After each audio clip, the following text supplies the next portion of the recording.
Болельщики Пари Сен-Жермен на радостях немного подожгли Париж. Это еще не конец. Сегодня команда с триумфом проедет по столице Франции. Большое интервью Дональда Трампа своей невестке. Мир с Ираном, выборы, обидные прозвища для оппонентов и прогулка по стройке. Как опытный прораб, президент США предложил восхититься арматурой, трубами и качеством укладки плитки. Израиль захватил крепость Бафор в Ливане. Это важная высота, которую контролировали боевики Хезболлы. Виктору Орбану ищут теплое и безопасное место в ООН. Экс-премьер Венгрии может не вернуться из США после чемпионата мира. А теперь об этом подробно и по делу. Это один день. Подпишитесь, поставьте лайк этому видео и оставьте свой комментарий. Заранее спасибо и начинаем.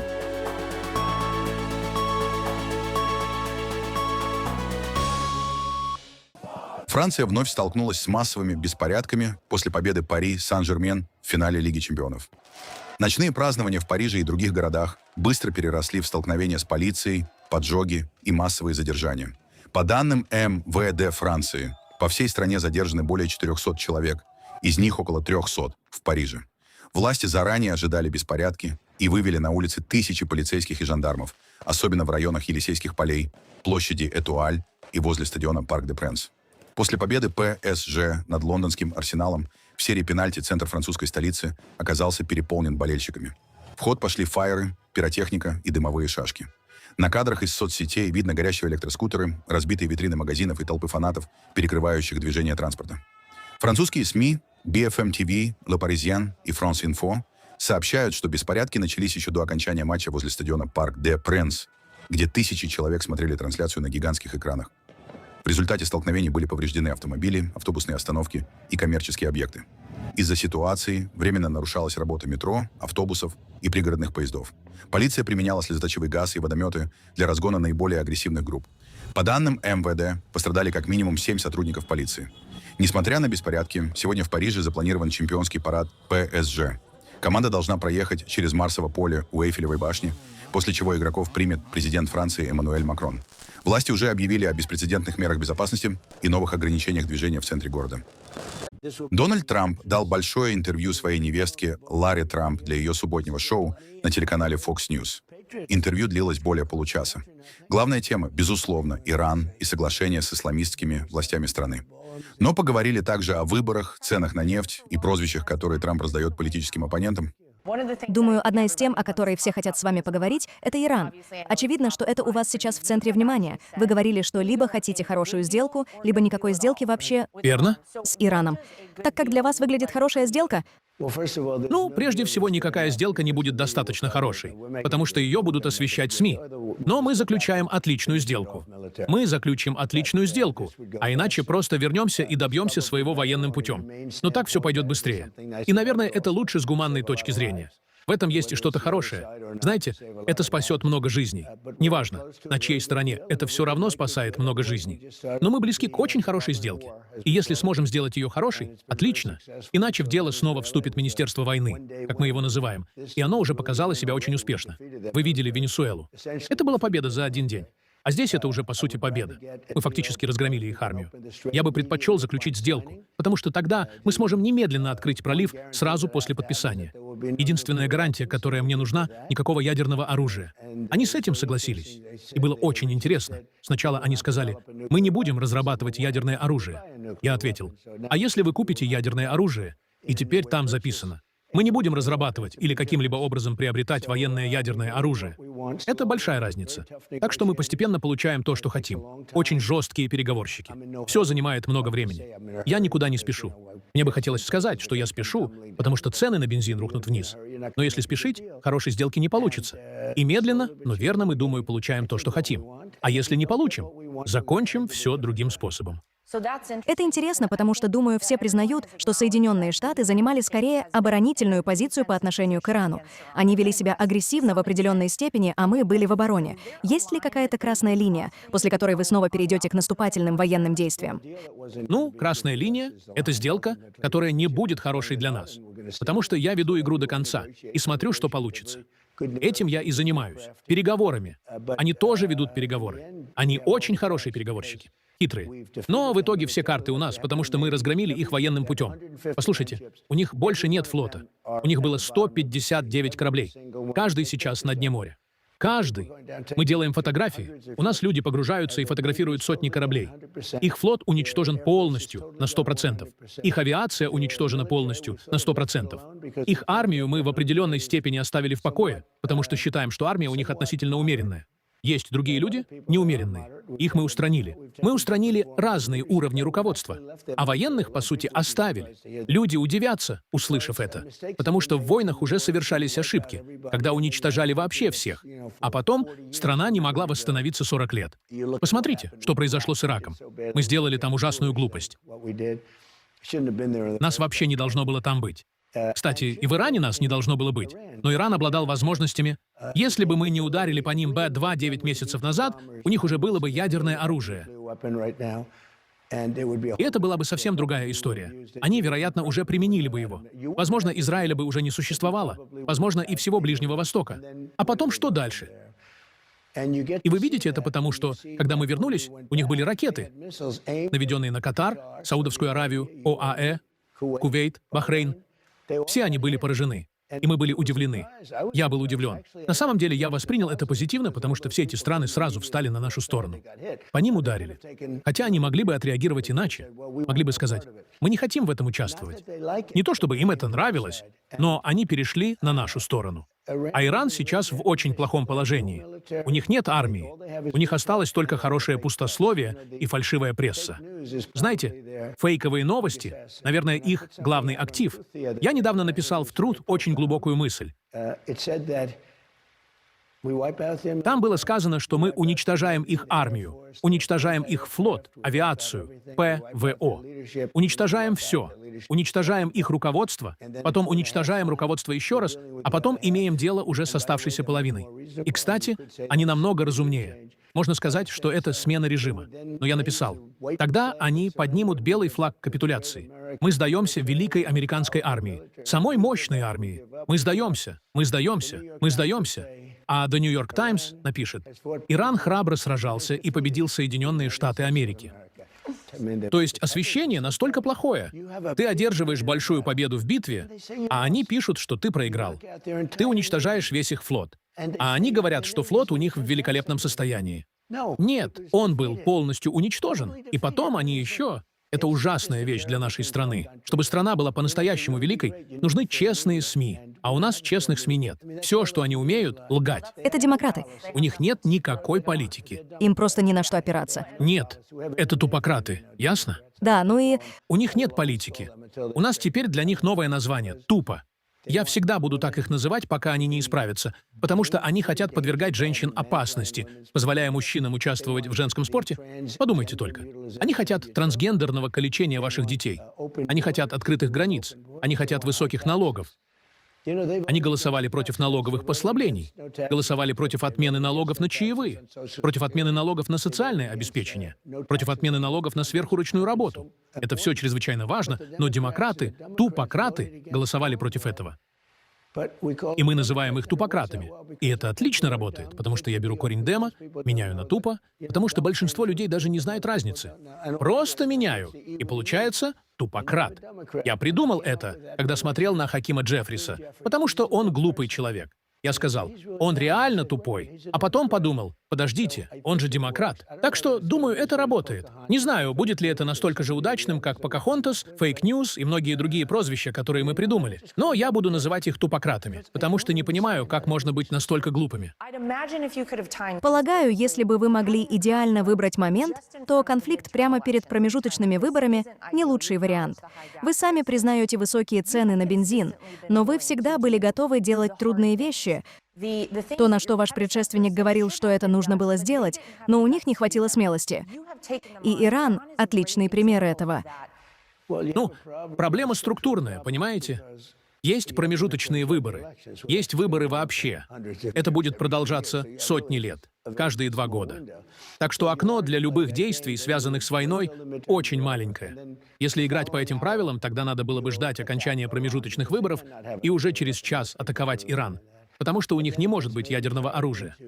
Большинство людей со мной согласно. Но потом это может уже перейти к следующим выборам, промежуточным или каким-то еще. Так что окно очень короткое. Но я не думаю об этом окне. Я думаю о том, что должен делать то, что правильно. Когда я атаковал Венесуэлу, меня очень жестко критиковали. Я сделал это из-за того, что они делали с нашей страной, отправляли сюда заключенных, наркотики и все остальное. Сейчас поток наркотиков по морю сократился на 97%. Фентанил и другие наркотики — минус 97%. Теперь мы занимаемся сухопутным направлением, и это будет очень, на самом деле, суша намного проще. Потому что лодки наркоторговцев в основном уже исчезли. И мы сейчас пытаемся понять, кто те 3%, которые еще продолжают. Очевидно, они не смотрят телевизор и новости. Но это было очень непопулярно. А потом, как только я победил, стало невероятно популярно. И сейчас мы побеждаем Иран. Это полная победа для нас. Нам пришлось это сделать. Тут есть два момента. Во-первых, пролив должен быть немедленно открыт и оставаться свободным, без пошлин и всего прочего. Во-вторых, у них не может быть ядерного оружия. Вот и все. Все очень просто. После этого мы уйдем оттуда. Нам этот пролив вообще не нужен, потому что мы добываем нефти больше. Благодаря нам, благодаря мне, мы добываем больше нефти, чем Саудовская Аравия и Россия. Вместе взятые, умноженные на 2. Подумайте об этом. Мы добываем вдвое больше. Сложите Саудовскую Аравию и Россию и умножьте на 2. И все равно мы впереди. И будем еще выше. Мы нефтяная сверхдержава, намного превосходящая даже Саудовскую Аравию и Россию. А ведь это два огромных монстра. Но мы их превосходим вдвое. У нас великая страна. У нас потрясающий успех. Мы сделали невероятные вещи. И у меня огромная поддержка со стороны республиканцев. От демократов я никогда поддержки не получаю. Это уже другой мир. Раньше они собирались вместе, обедали, немного спорили и находили двухпартийные решения. Сейчас я не уверен, что это возможно, потому что все слишком разное. Я хочу закрытых границ. Я хочу, чтобы люди приезжали легально. Они хотят открытых границ.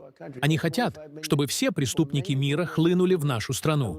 Они впустили 25 миллионов человек, многие из которых преступники. 11 888 убийцы. Большинство из них совершили больше одного убийства. Я не хочу видеть их в нашей стране. Простите. И потом, трансгендерное калечение детей. Они этого хотят. Они хотят мужчин в женском спорте. Они хотят все это. Так что я не знаю. Люди спрашивают, сможете ли вы когда-нибудь договориться? Не знаю. Политика слишком разная. Я хочу границы. Они не хотят границ. Они хотят отменить вторую поправку. А я обязан защищать вторую поправку, и я ее защитил. Но мы сделали очень многое. И сейчас в Соединенных Штатах работает больше людей, чем когда-либо в истории. У нас больше работающих людей, чем когда-либо. И у нас 18 триллионов. Вы это слышали много раз. За 11 месяцев в страну пришло 18 триллионов долларов. У Байдена за 4 года было намного меньше 1 триллиона. И я скажу так. Если бы они выиграли эти выборы, у нас бы уже не было страны.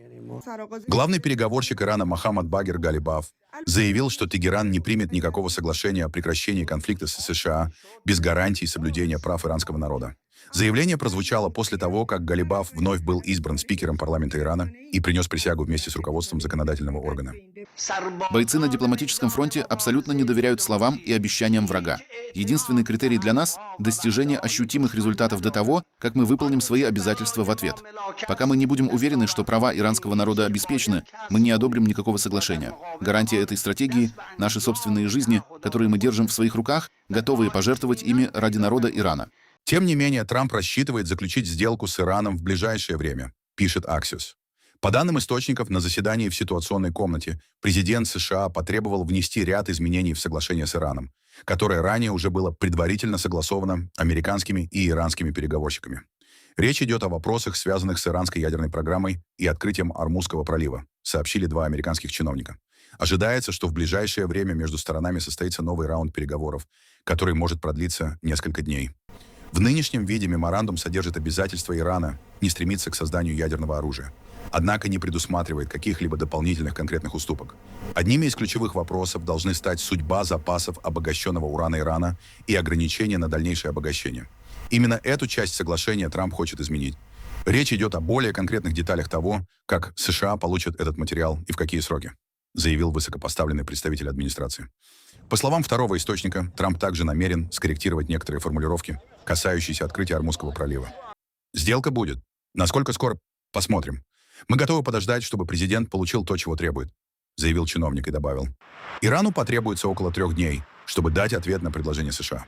Потому что они буквально сидят в пещерах и не пользуются электронной почтой. Израильские войска заняли средневековый замок Бафор и стратегическую высоту на юге Ливана. Это одно из крупнейших продвижений армии Израиля на территории страны после объявления апрельского перемирия с Хезболлой. По заявлению Цахал, операция была направлена на установление контроля над хребтом Бафор и районом Вади-ас-Салуки, ключевой зоной, откуда, по версии Израиля, Хезболла под иранским руководством запускала ракеты и беспилотники по северу страны. Высота Бафора позволяет контролировать значительную часть Южного Ливана и Северного Израиля. Израильские военные утверждают, что именно с этого района за последние месяцы были выпущены сотни снарядов по израильским населенным пунктам. Наступление произошло после одного из самых интенсивных обстрелов со стороны Хезболлы с момента перемирия. В субботу по северу Израиля были выпущены десятки ракет, из-за чего власти закрывали школы и вводили ограничения для жителей приграничных районов. Замок Бафор – одна из самых известных крепостей крестоносцев на Ближнем Востоке. Его построили в XII веке рыцари Иерусалимского королевства для контроля торговых путей и долины реки Литани. За столетия крепость переходила от крестоносцев к мамлюкам Османской империи, а в XX веке стала важной военной позицией палестинских группировок и Хезболлы. Израиль уже захватывал Бафор во время вторжения в Ливан в 1982 году. Тогда вокруг крепости шли одни из самых тяжелых боев войны. Дональд Трамп показал своей невестке Ларе Трамп строительство нового бального зала Белого дома, одного из самых спорных архитектурных проектов его второго президентского срока. Во время интервью для Fox News Трамп заявил, что именно в этом зале планирует проводить будущую президентскую инаугурацию. Интервью вышло на фоне нового конфликта вокруг культурной политики администрации Трампа. За несколько часов до эфира президент резко раскритиковал федерального судью, который потребовал убрать имя Трампа с объектов Кеннеди-центра и временно остановить часть работ по реконструкции комплекса. Хорошо, ладно, теперь давайте посмотрим, что у нас тут на главное событие. Да? На главное событие Видите людей, которые работают над стеной Белого дома? здесь постоянно что-то происходит. Стройка, Да. Ну, это будет... краны. Когда я уйду, все здесь будет в лучшем состоянии за всю историю. И это гораздо больше, чем просто бальный зал. Как вы сказали, это уходит Это огромный комплекс. на 6 этажей. Да. Это огромный комплекс, и он очень тесно связан с военными. Очень тесно связан с секретной службой. И когда ориентировочно все будет готово, Ну, это будет готово. Забавно то, что с точки зрения использования другие президенты будут пользоваться этим 200 лет. А я примерно 6 месяцев. То есть, когда все будет завершено, у меня останется только 6 месяцев пользования этим. Это великолепный объект, и мы проведем здесь инаугурацию. Здесь поместится... Вот у меня инаугурация была в Капитолии. В Капитолии было 902 человека. И это тоже было красиво. Но всего 902 человека. И это не так безопасно, как здесь. Здесь будет абсолютно безопасно. Я все равно хочу посмотреть туда, потому что хочу увидеть, что происходит. Неплохо, ребята, а?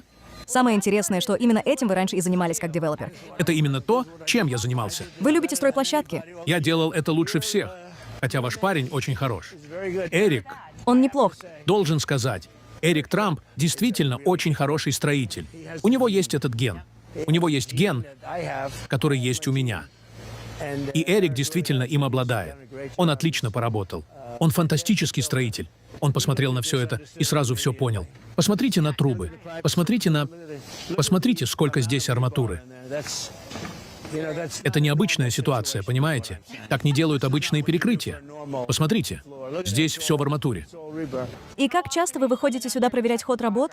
Довольно часто, но мне довольно удобно наблюдать и прямо из окон. Отлично. Это все Главный этаж прямо здесь. военное. Но мы сейчас стоим на том, что станет чем-то вроде первого этажа бального зала. Нет, это будет этаж кухни. А, кухня. Да, да. А этажом выше будет еще один уровень. А еще будут площадки для дронов, позиции для снайперов и все остальное наверху. Ого, не могу дождаться. Это все единый комплекс, понимаете? Это действительно... Нам не терпится увидеть. Да, будет здорово. Я люблю за этим наблюдать. Эта комната буквально разваливалась. Ее делала Джеки О.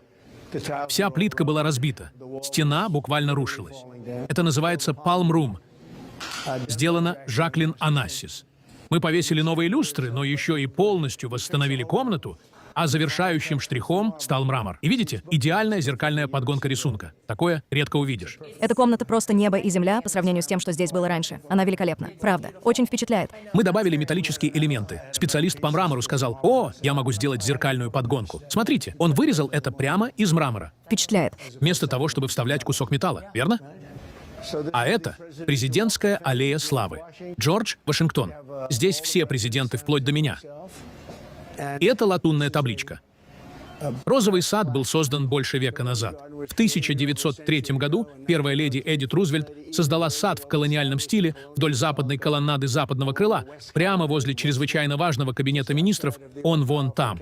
Так что здесь его история. Я сделал это. И это... Знаете, большинство людей просто приклеили бы латунь на дерево. Это называется ламинирование. И через 2 года вы бы увидели латунь, валяющуюся на полу. Все бы отслоилось. А здесь, посмотрите, сплошная латунь. И здесь тоже. Все это сплошная, красивая, массивная латунь. И здесь все президенты. А потом мы делаем поворот. Будущие президенты будут поворачивать и идти дальше вверх. Этот гранит уложили совсем недавно. Пол был ужасно разбит. Там был сланец. Сланец — плохой материал для пола с самого начала. И... О, вы ведь этого еще не видели? Нет, я впервые вижу все полностью готовым. В прошлый раз, когда я здесь была, вы еще заканчивали работы. Теперь все отполировано до блеска. Выглядит великолепно. А теперь все черно-белое. Отлично сочетается. Да. Черное и белое — всегда хорошее сочетание. И это все гранит. Этот камень может пролежать 1 000 000 лет. Это высшая категория прочности. И ходить по нему уже легче, чем потому, что было раньше. Да, прекрасно. Ну, старый пол был разбит. Но, думаю, нужно отметить всеобщего любимца. Ну, вот Барак Хусейн Обама. Мы даем описание, а вот парень с автоподписчиком. Эти двое определенно фавориты. Но вот этот привлекает особенно много внимания. Да. Я отойду сюда. Это сонный Джо Байден, а это автоподписчик. И мы так сделали его, потому что он почти все подписывал автоподписчиком. Он не подписывал сам, потому что был недостаточно дееспособен для этого, и это позор для нашей страны. Что такое вообще могло произойти? Абсолютно. Настоящий позор. Поэтому мы здесь об этом говорим. А вот ваша новая дорожка. Красиво. Она открылась только на прошлой неделе. И я заменил камень, потому что старый был буквально весь разбит. И если люди идут в овальный кабинет и западное крыло, а это ведет именно туда, то они шли по разбитому камню. Выглядит отлично. Неплохо. Пойдемте внутрь. Я проведу вас. И закончим в овальном кабинете. Неплохо. Самом влиятельном кабинете в мире. Люди заходят туда. Даже король и королева Великобритании. Король Карл приходил на прошлой неделе со своей замечательной женой. Она великолепна, Камилла. И она посмотрела и сказала: «О, так это и есть овальный кабинет? У них есть Букингемский дворец и прочие места. Но самый влиятельный кабинет в мире прямо здесь». Бывший премьер-министр Венгрии Виктор Орбан может получить высокую должность в системе ООН.